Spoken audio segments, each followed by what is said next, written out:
I'm George Kao, Authentic Business Coach, and I want to share with you some thoughts on how I separate, sort of make this distinction between the success formulas of a traditional, conventional business and an authentic business.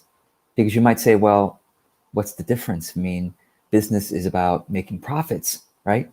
And creating freedom for the business owner.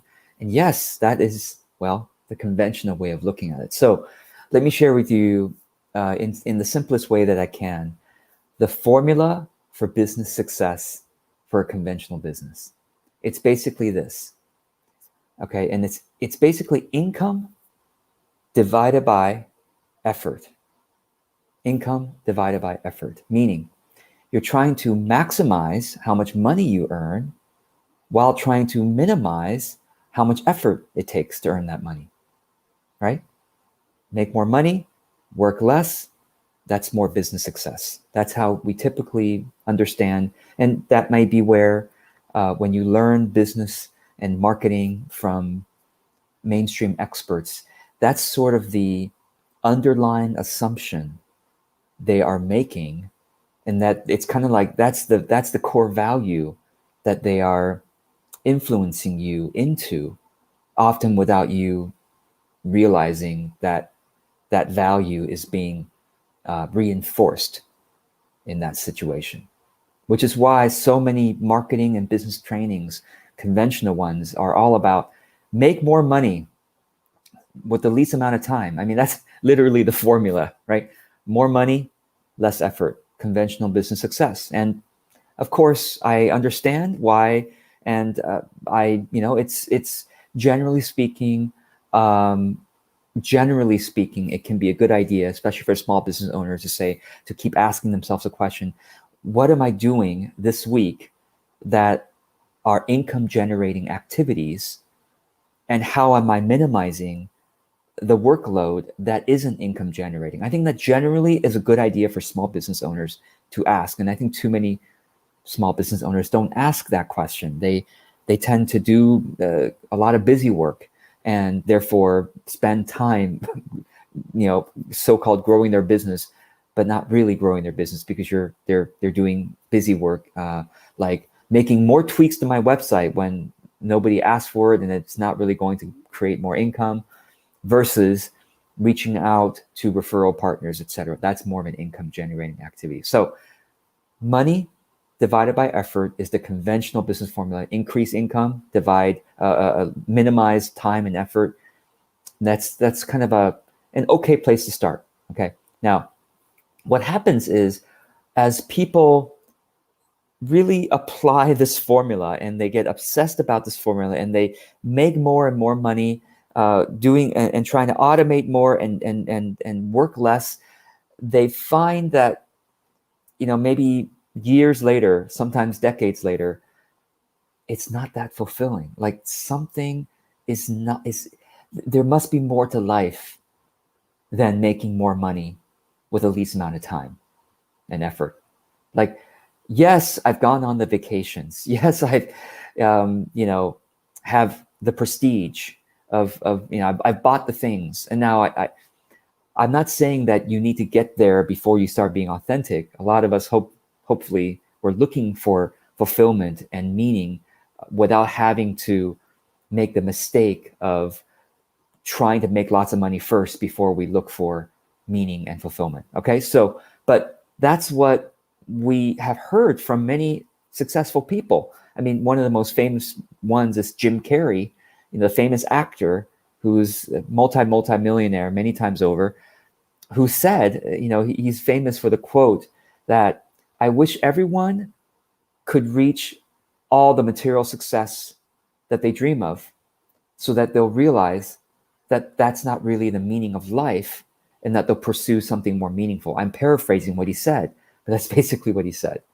So I'm hoping you don't have to spend the decades chasing money while minimizing effort before you realize, wait, I could have spent those decades doing something much more meaningful. So what happens when people reach a lot of financial success and not have that meaning fulfilled, or at least they chase financial success. Maybe they weren't successful, but they worked so hard to try to apply the success formula, but they didn't have the meaning.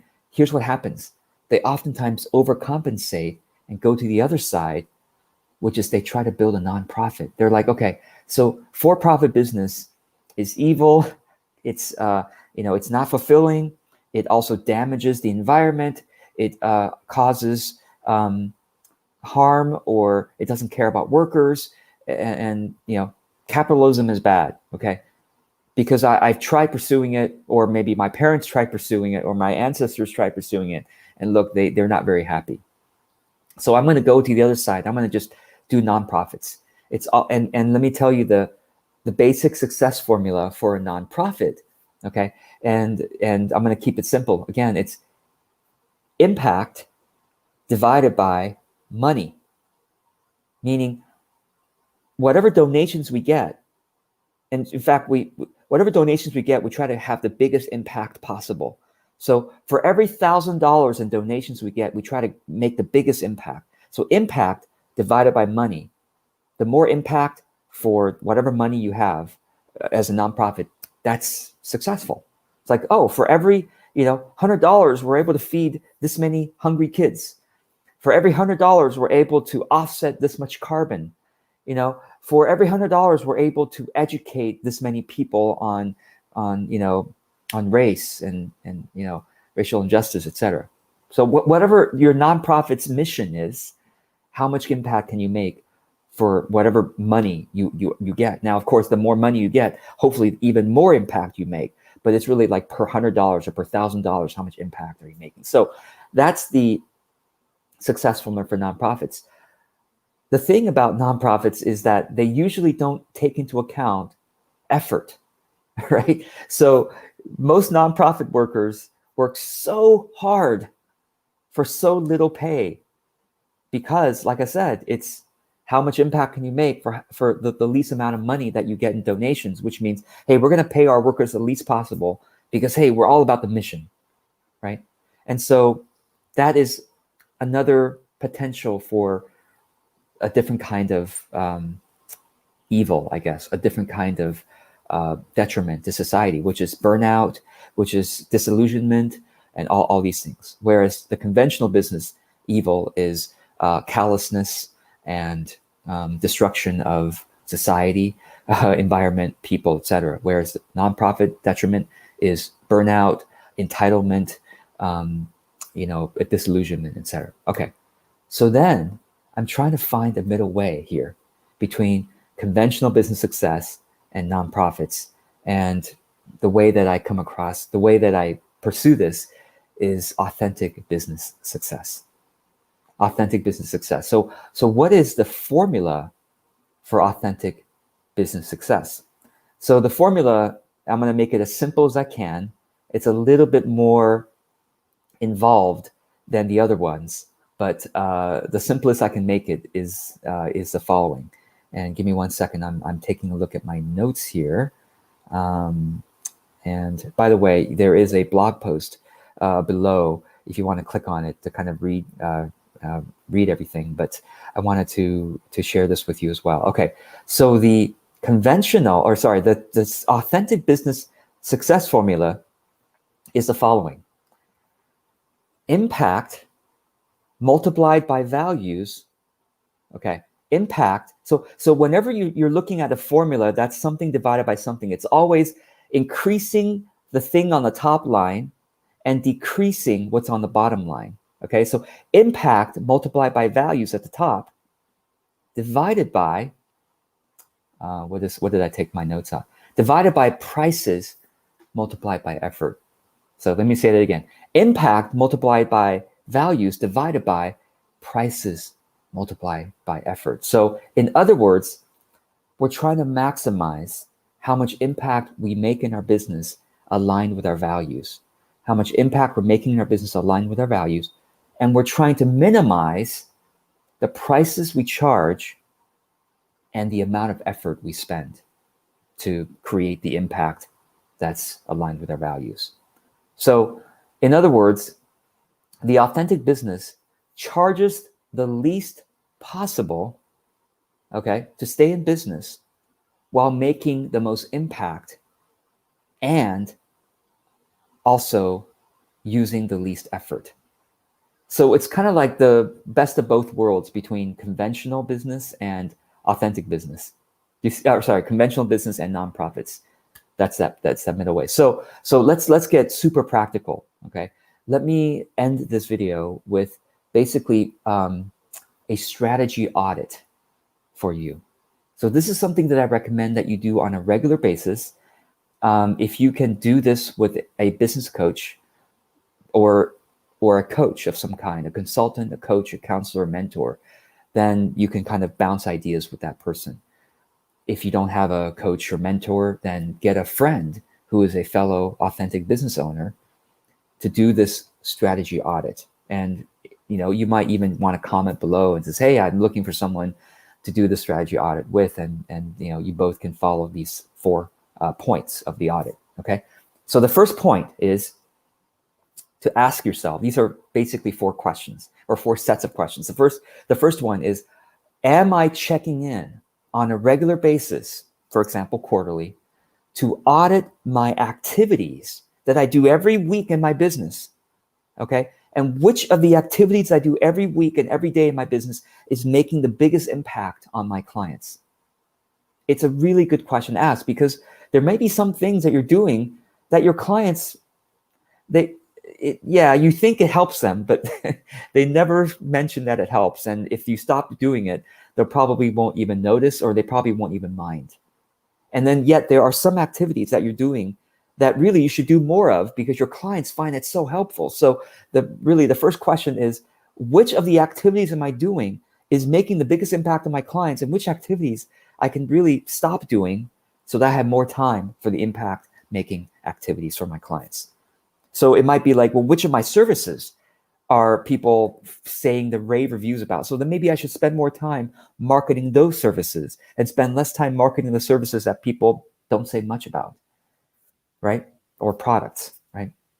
Also, in your content, part of this, impact question is, well, look at have you audited your content and asked yourself, for the content that I've made in the past month, which topics got the most engagement? Which topics did people find the most helpful? And am I then going to do more content on those topics in the future? Or am I just doing content? Oh, I feel like doing this today. Oh, I feel like talking about this today. I think that's okay. But if you want to reach success, you need to talk about impact, right? You can't just be doing, oh, I want to talk about this today. I want to write about this today. Yeah, it's all about me, me, me. If you have all the success you want, then it's okay. Right? But if you're trying to reach for more success, more impact, then you need to ask, well, which of my content is making the most impact? And am I setting a plan to do more content like that? I do this audit consistently, which is why I get more and more impact in my content ongoingly every year, right? Okay, so the second part of the audit is to ask yourself every week and even every day, am I operating my business based on my higher values? In my operations, in my marketing, am I doing it from a place that feels really good to my heart?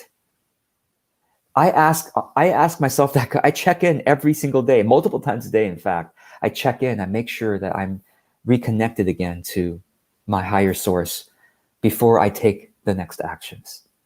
And that is, essential for me. That allows me to work with joy, and it also allows my work product to have more of an energy of that's the energy of my values. And too few people ask these questions. A lot of business owners, they're just chasing the money. They don't check in often enough. Oh yes, once a year they go on a retreat, or fine, once a quarter they go on a retreat, or they have once a month they meet with their coach and they check in on values again, or once every 2 weeks, or even once a week. But I think we should be checking in every day, and not multiple times. I check in 2 times an hour at least, usually 3 times an hour actually, to 30 seconds to check in, reconnect with my source before I take the actions. And that just colors all my actions and my product with the kind of values that I want to share with my audience, that I really believe in, right? Okay.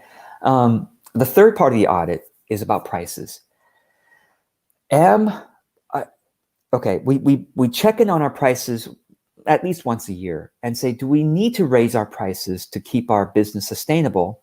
Hopefully not, but if we do need to raise it, let's raise it. But let's minimize how much we raise the prices so that we can be in solidarity and compassion with our audience.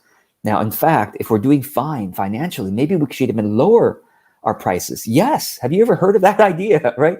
To lower your prices if you're doing fine financially, or to even create a profit sharing program with your fans and with your true fans and with your clients. That's what I've done. That's what I've chosen to do. My prices aren't that high anyway for my products and services, but I'm doing fine financially, so I'm giving away money to my, I basically have an affiliate program where even if people don't sell anything, if they just share something, they take part in my profit sharing. Right now, by the way, the affiliate program is full. So if you are interested, you could comment and I can, put you on the waiting list to invite you when it's available again. So, okay. And then finally, the fourth part, the last part of the audit is, basically is to look at your activities and your projects and your business, like the ongoing actions. And you say, can I find simpler ways of doing it? Can I automate some of the things I'm doing all the time? Meaning, can I find software like Zapier to automate this thing? I have to always input things into a spreadsheet. Well, Zapier can do that for you, right? So that you don't have to do it, right? So the fourth party audit is really more about productivity and like, can I make things simpler for myself to do? So anyway, 4 questions for you to help you activate authentic business success. So anyway, I hope this helps, and always I'm open to your questions and your comments. Thank you for joining me for this video. I'm George Kao, Authentic Business Coach, and I look forward to seeing if you want to use this audit and how it helps you. All right. I wish you well. See you in the next video.